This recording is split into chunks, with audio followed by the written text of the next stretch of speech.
আজকে 2-3 দিন ধরে ঘরে একদম দুধ খাওয়া হচ্ছে না, দুধ ফ্রিজে পড়ে পড়ে নষ্ট হচ্ছে। দেখি এগুলি দিয়ে কি বানানো যায়। এখন এগুলিকে ছানা কেটে নেব লেবু দিয়ে। দুধ ছানা কেটে মিষ্টি বানিয়ে নিলাম। এখন মিষ্টিগুলিকে শিরার মধ্যে দিয়ে দেব। এখানে আমি 1 কাপ চিনি আর 3 কাপ জল ভালো করে ফুটিয়ে নিচ্ছি। এখন মিষ্টিগুলিকে দিয়ে দেব, যেন ফাটা না থাকে, খুব ভালো করে মাখতে হবে। এখন ঢাকা দিয়ে দেব 10 মিনিট। ঢাকাটাকে উঠাবো না, একদম হাই হিটে 10 মিনিট রেখে দেব। 10 মিনিট পরে ফিরে আসছি। 10 মিনিট রেখে দেব। এখন দেখে নাও সাইজগুলি, 10 মিনিট পরে তোমাদের দেখাচ্ছি। আমার 10 মিনিট হয়ে গেছে।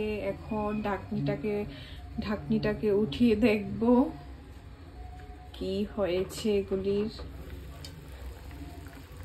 দেখো, তোমরা দেখলেই বুঝতে পারবে প্রথমে এগুলির সাইজ কতটুকু ছিল আর এখন কতটুকু হয়েছে। একদম পারফেক্ট রসগোল্লা।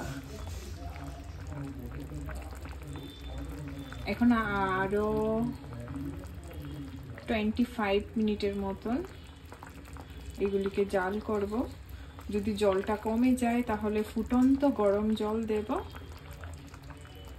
আবার ফিরে আসছি 20 মিনিট পরে।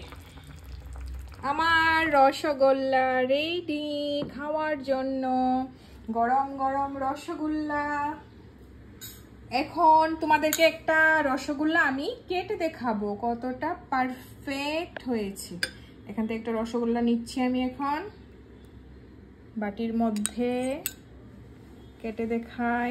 একদম সফট, ভেতরটা দেখো, একদম পারফেক্ট রসগোল্লা। একদম পারফেক্ট রসগোল্লা বানিয়েছি আজকে আমি, একদম দোকানের মতন।